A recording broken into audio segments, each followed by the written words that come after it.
Asa man? Nagkas na itinipin. Tuyo siya nagtanong na. Baktas na pod mi guys. Ano akong bana? Oh, medyo paubos na mi. Pabahada no?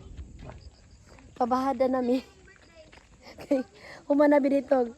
Ligo sa villa. Dito ang villa to. Nalingaw mi sa Kabugnaw.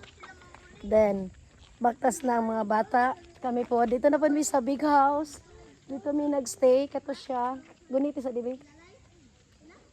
Kini ba? Ang plato. Mabuak. Pero nga. Dito mi nagstay sa house. Di maklaro. Then, anini ka. Subidahon diri nga part. So, ang mga dili ligon og tuhod. Sa kailang bao-bao. Kami nga mga ligon pa. Baktas. Okay naman pa. Bahada kay medyo di na siya apiki baktas. We are blessed. Thank you, Leticia and Hadia.